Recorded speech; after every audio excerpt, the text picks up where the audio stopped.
In September 1991, shortly after the end of the Cold War, a cabal of elite bankers and intelligence spooks led by George H. W. Bush financed a $240 billion covert operations war chest through the purchase of 10-year securities that, as it happened, were scheduled to come due on September 12, 2001. Project Hammer was undoubtedly used for a wide variety of illicit intelligence operations, but mainly it was used to finance a covert economic operation against the collapsing Soviet Union, whereby unknown Western investors bought up much of the Soviet industry with a focus on oil and gas, crashing the Russian economy, looting its central bank, orchestrating what became known as the Great Ruble Scam, and a wide variety of other clandestine, state-assisted operations designed to thoroughly prevent Russia from ever contesting the U.S. as a world superpower, while in the process lining the pockets of these economic hitmen who swooped in to devour the collapsing Russian economy after the fall of the Soviet Union. A spectacular investment for all, at least until money laundering investigations began tracing all the money, or when the 10-year deadline came up and the securities became due and began the routine process of authenticity and ownership checks. Evidence shows that several federal and private investigations had already stumbled upon the Hammer Fund and were compiling evidence on it up until the 9/11 attacks. These included the Office of Naval Intelligence, or ONI, which was moved to the outer E-ring of the recently renovated section of the Pentagon that was targeted and destroyed on 9/11. According to E.P. Heidner, the ONI had been investigating crimes associated with the plundering of Russia. 39 out of the 40 people who worked in those offices were killed on 9/11, including the entire chain of command. The Pentagon's financial accounting offices in that same wing were also an obvious target, as were the passengers on board Flight 77, many of whom coincidentally held top-secret clearances and were connected with Pentagon black operations. Agents of the Office of Naval Intelligence had also been investigating financial transactions which were linked to securities being managed by those securities dealers in the World Trade Center that were also targeted. 31% of the 125 fatalities in the Pentagon were from the Naval Command Center that housed the Office of Naval Intelligence. 41% of the fatalities in the Twin Towers came from two companies that managed U.S. government securities, Cantor Fitzgerald and Eurobrokers. There were three major security brokers in the World Trade Center: Cantor Fitzgerald, Eurobrokers, and Garbin Intercapital. At 8:46 on the morning of September 11th, Flight 11 flew directly into Marshall McLennan's secure computer room in the North Tower, right below the floor on which Cantor Fitzgerald was situated. Cantor Fitzgerald was the largest security dealer in the U.S. Shortly after that, a massive explosion went off just under the FBI offices in the North Tower on the 23rd floor. Fires were reported on the 22nd floor at 8:47. There were also explosions and subsequent fires reported at Garbin Intercapital on the 25th floor and in the basement of Tower 1 as well. Shortly thereafter, at 9:03, Flight 175 hit the South Tower right below the floors on which Eurobrokers was situated. In all three cases, the explosive, fiery destruction consumed the offices and the several floors above, destroying files and trapping victims inside. In the midst of all this, Building 6 was destroyed by an explosion that took place before either tower fell. This secondary explosion took out a portion of the building which just happened to include the El Dorado Task Force's offices. The El Dorado Task Force was an interagency money laundering watchdog group responsible for coordinating all major money laundering investigations in the U.S. In the immediate aftermath of September 11th, these groups would be redirected to investigate terrorist financing. Building 6 was located directly between the North Tower and World Trade Center Building 7. While large portions of World Trade Center 6 were gutted by explosions and later by falling debris from the North Tower, the building itself did not suffer a global symmetric collapse at near freefall acceleration as did Buildings 1, 2, and 7. FEMA photographer and 9/11 whistleblower Kurt Sonnenfeld took some interesting pictures of the U.S. Customs Vault in the basement of World Trade Center 6, which was found completely empty and left with the door wide open. All of its contents appear to have been looted during the attacks. There is also evidence that gold was being looted from the vaults beneath World Trade Center 4. There were several early reports of a 10-wheel truck packed with stolen bullion caught fleeing World Trade Center 5 when the vehicle had become stuck on a collapsed ceiling brace, forcing the driver to flee the scene. Many researchers have stumbled across one or two of these anomalies from time to time, the empty vaults, the secondary explosions, the fireproofing upgrades on the exact floors coinciding with failure and impact in the towers, the suspicious power downs and evacuation drills, the World Trade Center tenants and security firms like AIG, Marsh & McLennan, and Kroll, and their close ties with the intelligence community, etc., etc.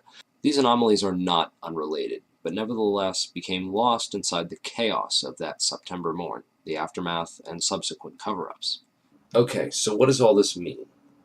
Overall, a critical mass of brokers from the major government security brokerages in the Twin Towers had to be eliminated to create chaos in the government securities market.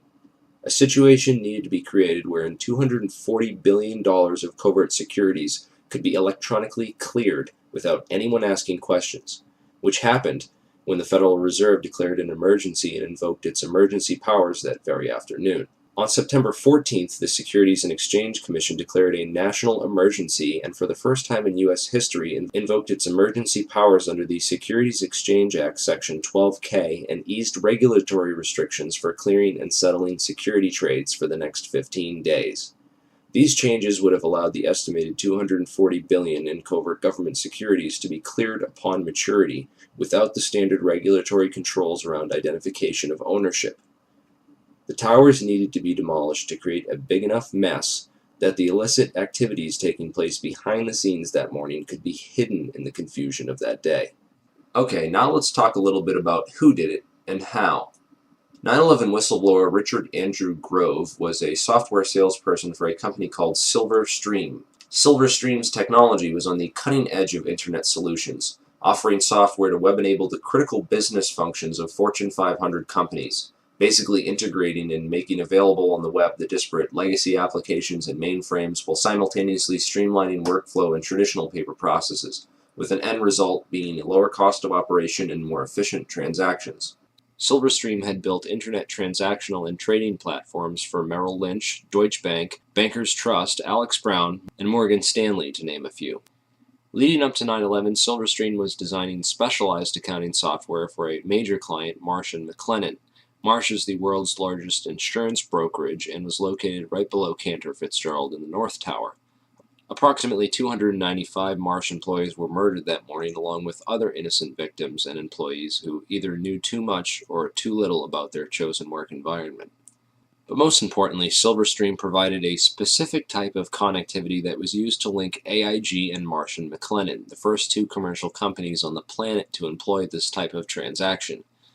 What then were Marsh and AIG doing, and why did they need to leverage technologies that no other commercial entity on the face of the earth needed to use to conduct business? The recovered hard drives from the World Trade Center, combined with Richard Grove's testimony, give us some intriguing clues. Grove discovered that Silverstream was overbilling Marsh to the tune of $7 million extra for fictitious and unneeded hardware. He also became aware of an exploitable flaw in the accounting software that had been sold to a variety of Marsh's clients and partners.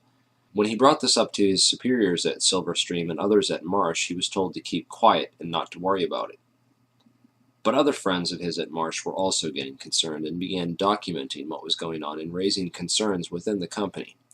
At last, they were finally granted a hearing with one of Marsh's high-ranking executives and were told to bring all their evidence to a hearing scheduled for 8:30 a.m. on September 11, 2001, on the 93rd floor.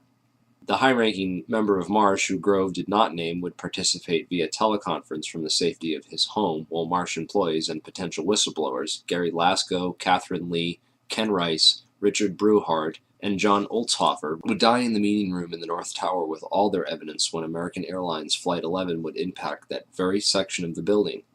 Richard Grove fortunately got stuck in traffic that morning and didn't make it. Computer hard drives recovered from the World Trade Center show a spike in suspicious transfers that took place within the World Trade Center as the 9/11 attacks were unfolding. Richard Grove is convinced that these suspicious money transfers were performed electronically using Silverstream software, and that the overbilling of Marsh was hush money for the operations. It would certainly have helped clear up that $240 billion in securities and make it look like any of those companies might have done it. The recovered hard drives and financial transactions from 9/11 all show clear evidence that something was going on that morning. Marsh's CEO at the time was Jeffrey Greenberg, the son of Maurice Greenberg of AIG. Most insurance companies were hurting badly in late 2001 after $40 billion in insurance settlements had been paid out for the devastation caused by the 9/11 attacks. Yet one insurance company did not suffer quite the same losses as the other companies did.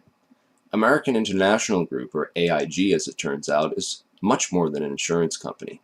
With its long ties to the intelligence community, AIG was founded by OSS operative Cornelius V. Starr, 2 R's, the uncle of Clinton's friend Kenneth Starr. AIG currently operates a complex network of shell companies and other entities which operate internationally and have been used for clandestine intelligence gathering and other covert activities for decades. The company that ran security in the World Trade Center, Kroll Associates, was owned by AIG. The CEO of AIG on 9/11 was a guy named Morris Greenberg, who was actually nominated for the position of Director of Central Intelligence after he authored a report for the Council on Foreign Relations, of which he's a high-ranking member, where he advocated that FBI and Drug Enforcement Agency agents operating abroad should not be allowed to act independently of either the ambassador or the CIA, lest pursuit of evidence or individuals for prosecution cause major foreign policy problems or complicate ongoing intelligence and diplomatic activities. Of course, this type of policy is essentially a continuation of things like Executive Order 12333 and the CIA-assisted Contra cocaine trafficking that went on as an immediate result. These backdoor agreements open the floodgates for government drug money laundering and narco-trafficking. Former LAPD narcotics detective turned whistleblower Michael Rupert has written a series of excellent articles documenting AIG's involvement in drug money laundering, undoubtedly revealing yet another motive for the invasion of Afghanistan, a country which currently produces over 90% of the world's heroin supply. Drugs are arguably the most profitable commodity on the entire international market, and drug money was undoubtedly a motive behind the invasion of Afghanistan and consequently the 9/11 attacks. While companies like AIG launder the drug money for big banks, the actual drug production and trafficking can be traced back to the same Iran-Contra affiliates like Richard Armitage and Frank Carlucci. Unfortunately, that rabbit hole is a bit too deep and off-topic to get into here. I will mention that DynCorp was heavily involved, as well as Stewart Air Force Base in upstate New York, where the two flights out of Boston crossed paths simultaneously and shut off their transponders before making their way to the Twin Towers. Many researchers believe that the MENA operation was moved to Stewart Air Force Base after Barry Seal got whacked. Richard Armitage was the Deputy Secretary of State on 9/11, and according to whistleblower Michael Springman, he was the man responsible for granting visas to 15 out of 19 of the 9/11 hijackers, allowing them to enter the U.S. and pursue flight training. Frank Carlucci is the chairman of the Carlyle Group and was in Washington, D.C. on 9/11, having just met with George H.W. Bush and the brother of Osama bin Laden on Carlyle Group business. Frank Carlucci was also the chairman of BDM International, a company that served as a front for State Department black operations. Frank Carlucci's employees at BDM International left to take charge of Stratesec, the World Trade Center and airport security firm. Corporate Operating Officer Barry W. McDaniel, an ex-military expert in logistics and materials distribution, and CEO Wirt Dexter Walker III, who is a distant Bush cousin from the Herbert Walker line, with an extensive history of managing CIA front companies. Marvin Bush, the president's brother, was also a board member at Stratesec, although Stratesec maintained contracts for security upgrades which were set to expire on September 11, 2001. They were not the company officially charged with World Trade Center security. This role was assigned to a risk management firm called Kroll Associates. Kroll's chairman, Jerome Hauer, was a longtime personal friend of ex-FBI counterterrorism expert John O'Neill and was responsible for O'Neill's appointment as head of security for the World Trade Center just a few days prior to the 9/11 attacks.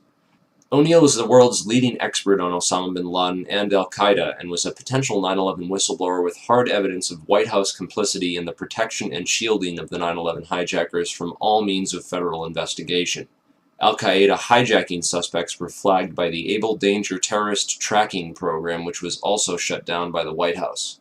Able Danger whistleblower Anthony Schaefer claims the U.S. government destroyed over 6 terabytes of data related to Able Danger, which he also claims identified 9/11 ringleader Mohammed Atta as early as February of 2000. Those atop the chain of command in the White House, military, and intelligence establishment deliberately ignored all the warning signs of an impending attack, a clever strategy of plausible deniability which also served to portray those in charge as incompetent rather than complicit. In every major head throughout the chain of command on 9/11, from NORAD to the military, we see a repeated theme of complicity through negligence or incompetence. After 9/11, failure and incompetence was rewarded, and whistleblowers were silenced. Combined with the fact that 6 corporations control 90% of the media, and CIA operations like Mockingbird admit to taking over and subverting our US media, we can understand how such a big lie could have been kept from the American public for so long. But if you stop and take the time to do your research, you'll find all the evidence is there, hidden beneath a mountain of disinfo and lies. It's been 10 years since 9/11 happened, and we are left with hundreds, if not thousands, of unanswered questions about the 9/11 attacks. A transparently fraudulent 9/11 Commission report, which purposely failed to even mention the collapse of World Trade Center 7, and a host of ridiculous, so-called debunking websites, forums, and other literature, which have done absolutely nothing over the past 10 years to debunk anything other than cleverly selected strawman arguments, and have failed to stem the constant flow of new 9/11 information, which researchers have been uncovering and bringing out to the public. Instead, they continue to label truth seekers, including family members of people who died on 9/11, as conspiracy theorists, and devise clever propaganda designed to prevent the general public from looking any further into the evidence or the actual claims of the so-called conspiracy theorists. In this video, we will take a deeper look into the so-called investigations, which have provided us with the official story, and why they deserve a more thorough examination. The Bush administration stalled government investigations into 9/11 for over 400 days. A week after 9/11, letters containing anthrax spores were mailed to several news media offices and 2 senators who were perhaps a bit too vocal about opening an official investigation into 9/11. The anthrax used in the attacks was identified as an Ames strain, which means it had to have come from the U.S. Army Medical Research Institute of Infectious Diseases at Fort Detrick, Maryland. A member of that institute, Jerome Hauer, managed the National Institute of Health response to the anthrax attacks. Coincidentally, Hauer also warned the White House to start taking Cipro, an antibiotic which is effective against anthrax, a week before the attacks. Jerome Hauer also happened to be a managing director at Kroll Associates, which ran security at the World Trade Center up until the weekend before 9/11, when that role was personally handed off by Hauer to FBI agent John O'Neill, who would later die in the attacks, drawing strong suspicion that he was set up due to his knowledge of Al-Qaeda and the 9/11 hijackers, whom he was blocked from investigating while he was working at the FBI. In January 2002, President Bush personally asked Senate Majority Leader Tom Daschle to limit the congressional investigation into the events of September 11th. The Bush administration only formed the 9/11 Commission after being prodded by the victims' families, who lobbied Congress for over a year to open the investigations. When the Bush administration finally did open a 9/11 investigation, it was described by some members as set up to fail. The President has said only a minority of the Commission can see a minority of the documents, and then they have to clear what they're going to say to the rest of the Commission with the White House. If you're one of those 4 that gets to see these documents, would that change your opinion? No. They don't want any more eyeballs to see their documents than they can possibly get away with. It's a scam. It's absolutely disgusting. They even attempted to appoint Henry Kissinger, a known cover-up mastermind, as head commissioner. He resigned after victims' family members asked him sensitive questions about his connections to the bin Laden family and the Carlyle Group. Philip Zelikow wrote the conclusions for the report before the investigation ever began, and even then any areas which did not support the official story were neither mentioned nor investigated by the 9/11 Commission. 6 out of 10 members of that commission have discussed on record how the government lied about the official story, and 70% of the questions posed by the victims' families were never answered or officially investigated. It's important to look at what happened to the evidence from 9/11. The day of 9/11, most of the FBI was in Monterey, California on an agency retreat. Let's go to our State Department correspondent, Andrea Mitchell. Andrea, what can you tell us? Well, this from the FBI. The State Department has been evacuated. There was a meeting going on in the Operations Center. Other top officials were in the Situation Room at the White House. Colin Powell is in Bogota, Colombia, on a 2-day trip. But this very interesting information, Katie, Matt, and Tom, from the FBI, they had been operating a massive exercise from their hostage rescue unit All of their top teams, about 50 personnel, helicopters, equipment, were in Monterey, California for the last 2 days, scheduled to fly back today commercially.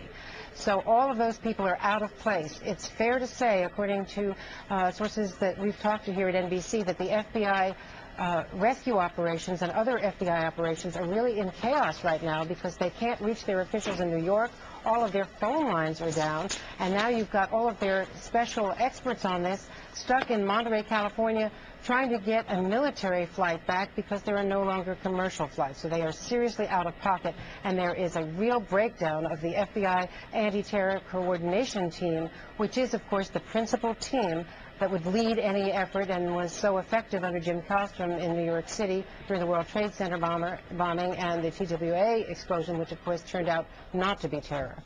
Andrea, is the State Department... This was essential for keeping the more experienced and honest members of the agency as far away from the crime scene as possible, while other agency insiders could be assigned to the investigations before their counterparts returned.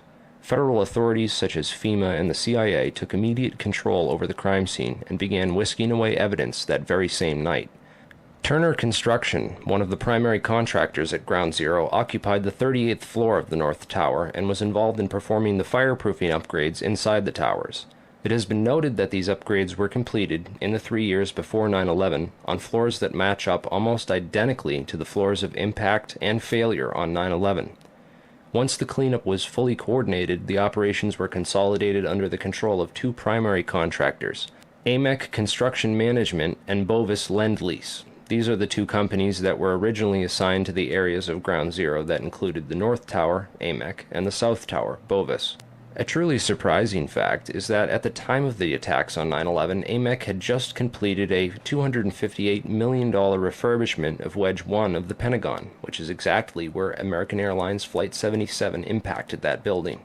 Arguments over the size of the hole of the Pentagon and whether it was a plane or a missile are, in my opinion, a convenient distraction from the much bigger picture of why that section of the building was targeted and by whom. On September 10, 2001, Secretary of Defense Donald Rumsfeld announced that $2.3 trillion in unadjusted funds were missing from the Pentagon budget. The very next day, the offices whose responsibility it was for tracking that money down were destroyed when American Airlines Flight 77 impacted that very section of the building. The only off-site backup for the Pentagon's black budget financial records was a secure federal office building in the World Trade Center complex. Strangely, it too was destroyed on 9/11. World Trade Center 7 was the largest CIA headquarters outside of Langley, Virginia, and housed offices involved in several large-scale federal investigations into massive stock market and accounting fraud. Not surprisingly, World Trade Center 7 was the first to be cleaned up and the evidence destroyed at Ground Zero. So if the Twin Towers in Building 7 were brought down in a controlled demolition, and the scientific evidence points to nanothermite, then who could have produced this, and who could have put it in the buildings, and how did they get it there? In the impact zone of the North Tower was a company called Marsh & McLennan, which at the time was the world's largest insurance brokerage company. One of Marsh's executives was a guy named L. Paul Bremer, who was also the chairman of the Congressional National Commission on Terrorism from 1999 to 2000, and the U.S. Ambassador at Large for Counterterrorism from 1986 to 1989. Instead of going to work on the day of 9/11 and dying inside the towers with hundreds of his employees, Bremer decided to go on MSNBC and tell the world that Osama bin Laden was behind the attacks and possibly Iraq and Iran, and then he demanded the most severe military response we can come up with. L. Paul Bremer was called away from Marsh in 2003 to become the Iraq occupation governor, a role he has been widely criticized for. So Bremer not only worked inside the buildings, but had offices directly in the impact zone of the South Tower where Flight 175 would hit. He missed work on 9/11 to give us the official story on national television, and went on to be the Iraq occupation governor. You really can't get more connected to 9/11 than that. Oh wait, you can, sorry. I forgot to mention that Bremer was also the former manager for Kissinger Associates. He was a member of the board for Akzo Nobel, the parent of International Paint Company, which produced a fireproofing application for skyscrapers called Interchar. Bremer was also on the International Advisory Board for the Japanese mining and machinery company Komatsu, which at the time had been involved in a joint venture agreement with Dresser Industries, the oil services intelligence front where Prescott Bush Sr. and George H.W. Bush got their start with Neil Mallon. Anyway, the Komatsu Dresser mining division operated from 1988 to 1996 1997, and in July 1996 it patented a nanothermite demolition device that could, quote, demolish a concrete structure at high efficiency while preventing a secondary problem due to noise, flying chips and dust, and the like. As many of you know, residues of thermite, a highly energetic chemical mixture, have been confirmed in samples of World Trade Center dust, and the use of thermite at the World Trade Center was also revealed by environmental data. See the description for more links and sources. Scientific Applications International Corporation, a defense contractor with expertise in thermite-related technologies, played a large part in the NIST World Trade Center investigation.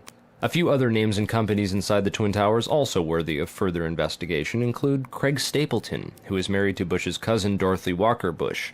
Stapleton was the president of Marsh Real Estate Advisors from 1982 to 2001. He was a member of the board of directors for Sendant, that was charged with massive accounting fraud in 1998, and went on to join Winston Partners, a privately owned investment firm founded in 1993 and led by George W. Bush's brother Marvin.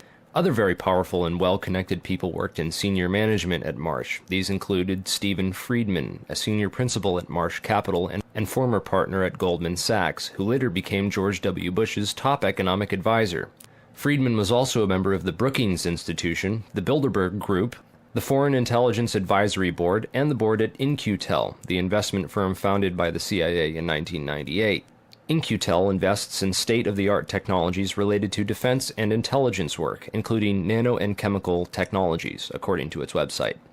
In another interesting coincidence, Friedman belonged through Cornell University to a secret society called Quill and Dagger, the membership of which includes Paul Wolfowitz, Sandy Berger, and Stephen Hadley. Wolfowitz, the neocon Deputy Secretary of Defense in the Bush administration, was the author in 1992 of the Wolfowitz Doctrine of preemptive warfare. He also made comments about a surprise-like Pearl Harbor months before 9/11 and met with Pakistani ISI General Mahmoud Ahmed in the week before 9/11. Berger, the national security advisor to President Clinton, was later caught stealing documents from the 9/11 Commission investigation. Berger was also the boss of White House counterterrorism czar Richard Clarke, and together with Hadley, who was Condoleezza Rice's deputy, was responsible for delaying or obstructing Clarke's plans to stop al-Qaeda in January of 2001. Jeffrey Greenberg resigned from Marsh & McLennan after being accused of serious financial crimes. The first plane of 9/11 flew directly into his company's secure computer room in the North Tower. Jeffrey Greenberg is a member of the Brookings Institution and the Trilateral Commission. Jeffrey Greenberg rose quickly through management at Marsh, having come there directly from AIG in 1995, and then becoming CEO just 4 years later. At Brookings, Greenberg hobnobbed with Lee Hamilton, co-chair of the 9/11 Commission. There's also Jim Pierce, another Bush cousin, who was managing director of Aon Corporation, who, according to the NIST report, modified unknown sections of Floor 83 in the South Tower in 1997. Jim Pierce had arranged a meeting on the 105th floor of the South Tower for that morning. Pierce survived that day, despite the fact that 12 people came to the meeting in the South Tower and 11 of them died. The location of the meeting had been changed the night before to the Millennium Hotel, where Pierce watched the South Tower as it was hit by the aircraft. Apparently, the meeting attendees were not all notified of the change in location. Another interesting character is Joseph Kasputis, of Baseline Financial Service, which occupied the impact zone of the South Tower on floors 77 and 78, where United Airlines 175 impacted. Kasputis has a history of being well connected to the highest levels of government, as well as to the defense and intelligence industries. Kasputis worked from 1972 to 1977 for the U.S. Department of Commerce and Defense.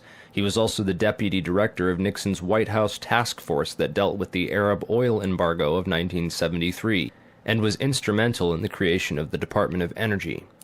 Kasputis went on to run a large corporation called Primark that had offices in both towers on 9/11.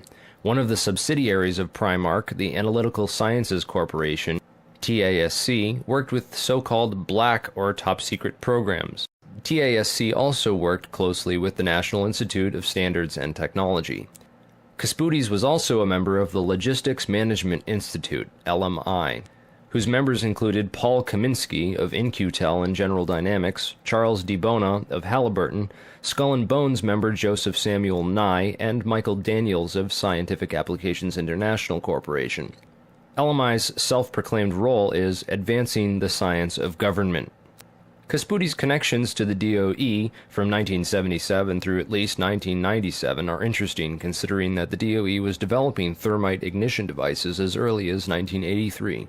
Joseph Casputis went on to become the CEO of Baseline Financial Services, which was directly in the impact zone on the 78th floor of the South Tower. According to NIST, Casputis Baseline Financial modified the southeast corner of Floor 78 in 1999, exactly where the aircraft hit on 9/11. Floors 77 and 78 were upgraded for fireproofing in June and April of 1998, respectively. Another company of interest on Floor 91, just above the impact zone for the South Tower, was Washington Group International. This company was known primarily as a construction and mining firm, and it had just acquired Raytheon Engineers in July of 2000. In 1996, Washington took over Morrison Knudsen, an engineering and construction firm that had a history of working on large-scale projects around the world, including in China, Iran, Afghanistan, and Saudi Arabia. The Army Corps of Engineers hired Morrison Knudsen to demolish over 200 buildings in 1995. One of the DOE facilities for which Washington was responsible well before 9/11 was the Savannah River site near Aiken, South Carolina. In February of 1997, Lawrence Livermore National Labs and the Savannah River site signed an agreement of cooperation to share technology. Savannah went on to add developing sol gel technology for fuels and other applications to its portfolio. Sol gel technology is utilized by Lawrence Livermore National Laboratories for making nanothermites. In another coincidence, Savannah River Technology staff participated in the search and rescue operations at Ground Zero by providing unique tools. Just before 9/11, Washington was going through a tough time financially and sought Chapter 11 bankruptcy protection. Securities and Exchange Commission documents show that Washington made court-ordered pre-petition payments as part of these proceedings to a number of companies, including Komatsu. Washington also made payments to Greenhorn and Omara, whose employee, Teresa McAllister, was a lead author of the FEMA and NIST reports on the World Trade Center disaster, and to Sumitomo Bank, which was closely allied with Komatsu. Building 7 was a 47-story federal office building in the World Trade Center site, which collapsed at 5:20 p.m. on the afternoon of 9/11. This building was home to the CIA, in fact, the largest CIA headquarters outside of Langley, Virginia. It also housed offices for the Secret Service and the Securities and Exchange Commission. One of the most interesting tenants, however, was then Mayor Giuliani's Office of Emergency Management and its Emergency Command Center on the 23rd floor. This floor received $15 million worth of renovations, including independent and secure air and water supplies, and bullet and bomb-resistant windows designed to withstand 200-mile-per-hour winds. Mayor Giuliani was a former U.S. prosecutor for the South District of New York from 1983 to 1989, who was in charge of investigating the terrorist financing Bank of Credit and Commerce International. After he left his job as a prosecutor to start a political career, he worked for a law firm called White & Case that actually represented BCCI. So he went from prosecuting the BCCI to working for a law firm which defended the BCCI. This was likely his foot in the door of this underground corporate criminal network. Giuliani would later help to destroy all the crime scene evidence from Ground Zero.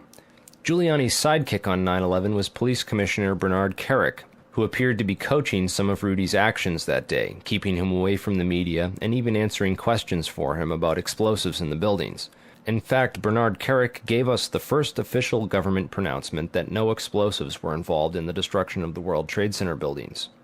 Kerik's department was also the same one that found that pristine, completely undamaged hijacker's passport, which survived a plane impact, and Fireball, which destroyed 2 titanium black boxes and 3 towers. Yeah, Kerik would later receive a nomination from President Bush to become Director of Homeland Security, which he declined for personal and political reasons, and instead took a job training the Iraqi police force in Iraq alongside L. Paul Bremer. Both men are credited for turning Iraq into the unwinnable quagmire it is today. In February of 2010, Kerik was sentenced to 4 years in federal prison for conspiracy and fraud charges, unrelated to the crimes of 9/11, unfortunately, but it still goes to show you what kind of person he is. Definitely the kind of person you'd want inside the New York City police force during a staged event like 9/11. And lastly, we have the Pentagon. It's certainly peculiar, to say the least, that al-Qaeda terrorists hell-bent on destroying the USA would not crash their plane into the north wing of the Pentagon, where all the most important offices were, like Donald Rumsfeld, John Ashcroft, etc., and that they would instead choose to target the one section of the Pentagon that had most recently been refurbished to withstand missile impacts. It's also interesting to note that the company which completed the $258 million refurbishment to Wedge 1 of the Pentagon was also hired as a contractor to clean up Ground Zero in New York City. Wedge 1 also coincidentally housed the Pentagon's Budget Analyst Office, where DoD staffers were working on the mystery of the $2.3 trillion that was reported missing by Defense Secretary Donald Rumsfeld in a press conference the day before 9/11. The Pentagon's comptroller in charge of that money at the time was an interesting fellow named Dov Zakheim, a member of the Council on Foreign Relations, the International Institute for Strategic Studies, and a contributor to the neocon think tank Project for the New American Century. Zakheim helped write the PNAC document Rebuilding America's Defenses, in which he is credited for the line which states, "Further, the process of transformation, even if it brings revolutionary change, is likely to be a long one, absent some catastrophic and catalyzing event, like a new Pearl Harbor." Several members of the Bush administration, including President Bush himself, would later refer to 9/11 as a new Pearl Harbor. A respected and established voice in the intelligence community, his views were eagerly accepted. And Dov went from his position at Systems Planning Corporation to become the comptroller of the Pentagon in May of 2001. Perhaps not so coincidentally, it was an SPC subsidiary, Tridata Corporation, that oversaw the investigation after the terrorist attacks on the World Trade Center in 1993. SPC, according to their official website, specializes in many areas of defense technology production and manufacture, including a system developed by their radar physics group called the Flight Termination System, or FTS. This is a system used to destroy target drones, craft that would be fired on by test aircraft or weaponry, in the event of malfunctions or misses. This highly sophisticated wargame technology allows the control of several drones from a remote location on varying frequencies and has a range of several hundred miles. This technology can be used on many different types of aircraft, including large passenger jets. According to the SPC website, a recent customer at that time was Eglin Air Force Base, located in Florida. Eglin is very near another Air Force base in Florida, MacDill Air Force Base, where Dov Zakheim contracted to send at least 32 Boeing 767 aircraft as part of the Boeing Pentagon tanker lease agreement. As the events of September 11, 2001 occurred, little was mentioned about these strange coincidences and the proximity of Dov Zakheim and his group. Since there was little physical evidence remaining after the events, investigators were only left with photographic and anecdotal evidence. This is a photograph of the Flight Termination System module from their site. Note it has a cylindrical shape and is consistent with the size and shape of the object observed under the fuselage of Flight 175. The Boeing lease deal involved the replacement of the aging KC-135 tanker fleet with these smaller, more efficient Boeing 767s, which were to be leased by Dov Zakheim's group. The planes were to be refitted with refueling equipment, including lines and nozzle assemblies. In this enlargement of Flight 175, we can clearly see a cylindrical object under the fuselage and a structure that appears to be attached to the right underside of the rear fuselage section.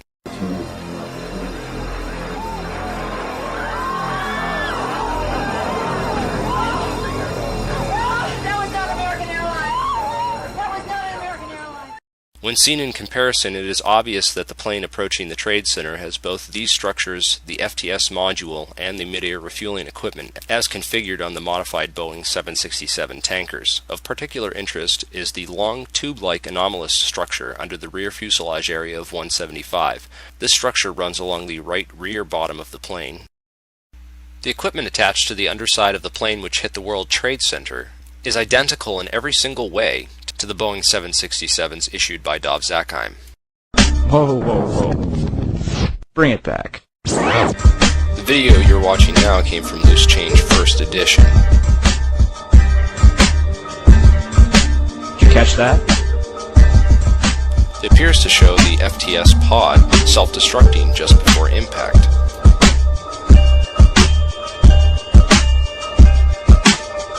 Also, notice that the flash is reflected in the fuselage of the plane. The flash is also present in footage taken by Evan Fairbanks, Jennifer Spell, CNN. Al-Qaeda certainly couldn't have added this equipment at Logan International Airport. And even if they did, the flight crew would have noticed it. So where did this plane come from? Another interesting piece of 9/11 evidence is the last 12 seconds of UA-175. Since every amateur videographer in New York City had their cameras pointed up at the burning Tower 1, the second plane strike was filmed from nearly every conceivable angle. Expert analysis of this plane leads to some startling revelations. First, there is the expertly controlled flight characteristics of this plane. During its last 12 seconds of flight, UA-175 made a single corrective maneuver so perfectly timed and executed that it's unlikely it was piloted by human hands. One of the things that jumped out at me when I looked at the footage of the video of Flight 175 as it went into the World Trade Center is it appeared to me that there was something on the under fuselage of that aircraft that did not belong there, at least not with a commercial airliner. Now, I'll tell you where I have seen attachments that look like that on military aircraft. So the question you have to answer now is, was that the commercial airliner that hit the World Trade Center, or possibly was it an aircraft that looked very similar but was a military type airplane? All the recorded sources, all the different photographic evidence that was produced by CNN and ABC, they all show this pod. It's there. You can see it with your own eyes. And in my professional opinion, that there was a pod attached to the bottom of that aircraft, and therefore it was not United Airlines Flight 175. If you take a careful look at the flight paths of American Airlines 11 and UA-175, the two flights that took off from Boston's Logan Airport and crashed into the Twin Towers, you'll find a major clue.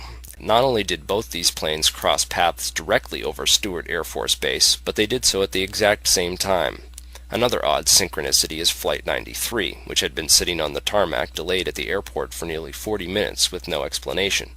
Originally scheduled to take off at 8:01 a.m., it was delayed until the moment that Flight AA-11 crashed into the North Tower at 8:43 a.m. Another interesting piece of evidence that ties Stewart Air Force Base to the center of this 9/11 conspiracy is the white mystery planes spotted over Washington and the Pentagon.